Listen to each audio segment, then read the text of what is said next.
Halo guys, jumpa lagi di PJ Channel. Video kali ini akan membahas tentang budidaya ikan nila dengan teknik bioflok. Sebenarnya apa sih bioflok itu? Bioflok adalah teknologi yang memanfaatkan aktivitas mikroorganisme yang membentuk vlog atau gumpalan kecil yang tersusun dari sekumpulan mikroorganisme yang melayang-layang di air. Lalu apa sih keuntungan menggunakan teknologi bioflok itu? Berikut adalah keuntungan menggunakan sistem bioflok.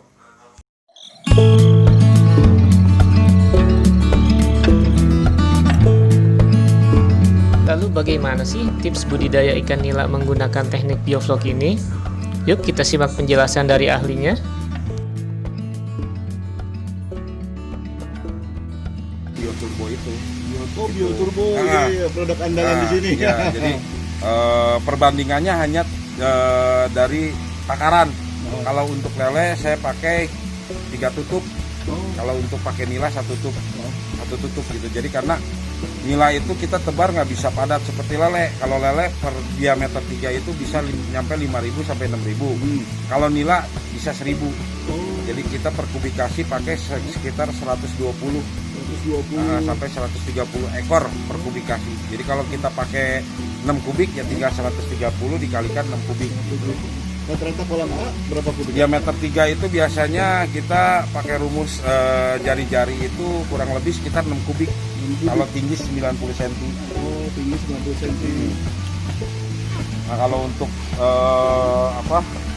indukannya saya pakai 3:1. Jadi pejantan 1, betinanya 3. Nah, jadi kalau ini betinanya 30 ekor, pejantannya 10 ekor gitu. Jadi tinggal dikali-kali aja. Kalau pejantannya betinanya 300, pejantannya 100 gitu. 1:3. Dia itu nggak bisa padat banget kayak lele ya? Iya, karena pertumbuhannya bisa aja padat, cuman kita target 3 bulan bisa molor di 4 bulan sampai 5 bulan.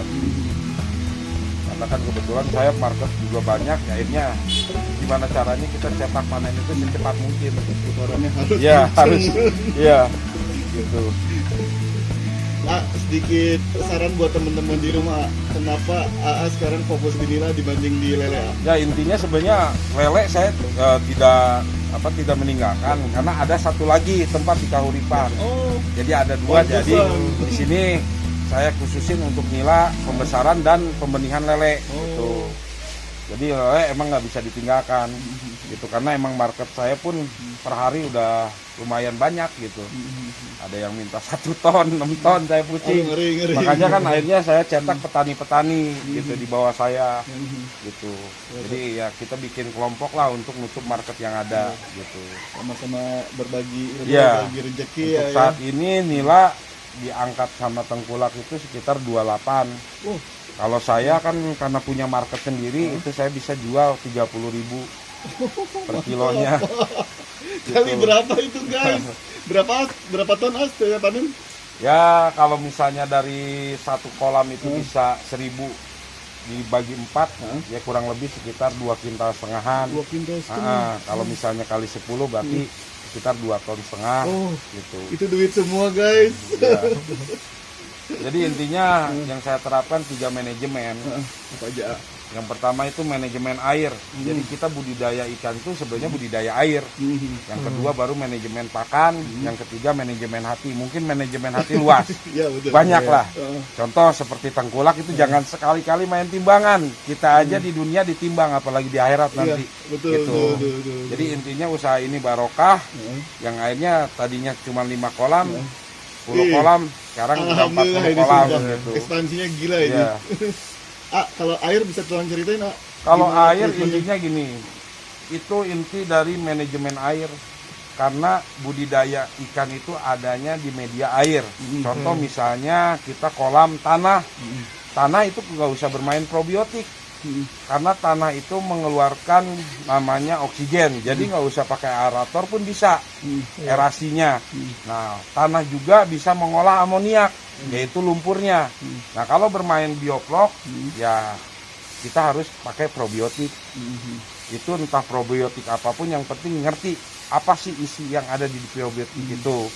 Jadi bisa mengolah amoniak dari ikan gitu. Intinya seperti itu gitu.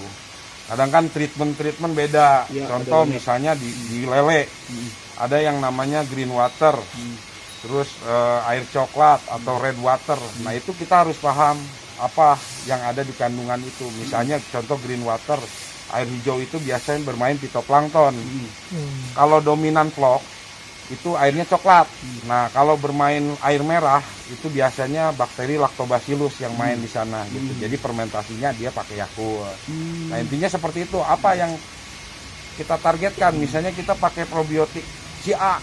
Nah apa sih gunanya? Nah itu harus dipahami dulu gitu intinya. Nggak bisa sembarangan ya. Iyalah. Tergantung medium Karena juga ya. kalau zaman saya dulu 20 tahun bermain di kolam tanah, itu kita bermainnya alam. Tapi kalau udah bermain bioflok, teknologi masuk di sana gitu. Karena ada probiotik, ada pendukung, ada ya yang lain lah gitu intinya. Intinya jangan pernah menyerah. Kalau di budidaya 1 kali gagal bangkit, 2 kali gagal bangkit, 3 kali lagi harus berhasil gitu intinya. Amin. Seperti itu. Dan yang kedua tadi manajemen pakan. Kenapa yang kedua itu manajemen? Karena biasanya petani itu banyak kalah di pakan. Misalnya beli pakan 6 juta, hasil panen cuma 6 juta, berarti kan rugi. Nah itu kita harus siasati gitu. Nah itu banyak petani-petani strateginya banyak tuh, bermacam-macam lah gitu. Entah alternatif, ya contoh alternatif dari nila tersebut bisa ajola, bisa magot, bisa sayur-sayuran, banyak lah di sana gitu. Intinya jaga kualitas air kalau ingin berhasil di budidaya ikan, gitu aja. Untuk A sendiri, kan itu pernah ngasih tahu ya pakan-pakan alternatifnya ya. Ya. Kalau sekarang yang lagi ngehits apa? Kalau sekarang sih saya dari sayur-sayuran, kalau enggak itu ada misalnya contoh ajola, lenma, ya. gitu, wolfia, itu bisa gitu.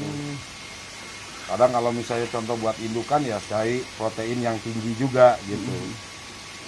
Kak, kalau misalkan dari sisa-sisa makanan bekas apa aja yang bisa dimanfaatin, Kak? Itu bisa nasi bekas bisa. Nah itu biasanya kalau pakai nasi bekas itu jangan langsung digunakan, tapi dikeringkan dulu.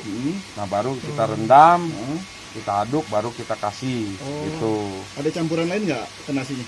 Kebetulan sih saya ada satu lagi probiotik namanya Vita Turbo, cuman saya belum keluarkan untuk umum karena saya sendiri lagi riset itu. Karena Bioturbo juga keluar itu 3 tahun saya riset.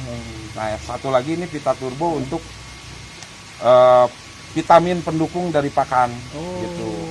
Itu berapa kali sehari ya biasanya? Kalau saya biasanya itu untuk pembibisan pakannya. Oh pembibisan? Ya gitu. Jadi pakai Vita Turbo karena ya saya lagi riset, saya nggak akan keluarkan dulu untuk teman-teman petani yang ada gitu. Saya pakai dulu kalau emang saya berhasil ya minimal 90% berhasil ya baru saya akan kasih ke teman-teman petani gitu. Ini contoh petani yang bijak guys, karena apa, dia nggak pengen orang lain yang ngikutin cara dia itu tersesat ya. Karena dia saya itu beban kalau sampai orang tersebut gagal di budidaya itu beban buat saya gitu. Apalagi Tapi yang kalau berbau makhluk hidup ya. Ya, apalagi kalau mereka itu berhasil ya mungkin buat saya contoh banyak petani yang buka harga. Baru datang udah minta harga, pelatihan bayar segini, uang itu bisa habis, tapi ilmu nggak akan pernah habis. Kita bisa manfaatnya buat di akhirat juga. Jadi kita cari uang bukan di dunia aja, tapi ada juga di akhiratnya lah gitu. Intinya seperti itu. Alhamdulillah di ilmunya ini bakal jadi barokah lah insya Allah ya. Ya. Jadi ibadah buat teman-teman Ya, juga nih. betul. Jadi kalau misalkan punya ilmu jangan pelit-pelit, ikutin si AA. Ya. Karena bertambah ilmu kita kasih ya kita terus bertambah juga. Karena selagi berbudidaya kita terus belajar dan belajar. Jangan merasa puas gitu. Nah, ada yang sempurna ya. Ya. Sempurna itu hanya milik Allah Iya SWT betul. ya. Itu. Intinya selalu belajar aja. Kalau misalkan ada yang pengen nyobain Bioturbo AA nih, bisa beli ke AA langsung nggak? Nah kebetulan saya nggak buka di Bukalapak atau di Shopee atau ini, mereka biasanya langsung chat saya. Karena apa? biasanya mereka yang dekat itu bawa sampel air ke sini. Gitu, makanya di sana tuh banyak botol-botol. Ini boleh ya? Ya, Pakai boleh, ya. nanti Biar dilihat teman-teman gitu. pada tahu nih. Bioturbo nih rahasia sukses, salah satu rahasia sukses CV Kembang ya. Ya, Bisa eksis malah semakin membesarkan bisnisnya nih guys. Lihat, aduh, mantap deh ini. Nah guys, sekian dulu liputan kali ini. Semoga bermanfaat.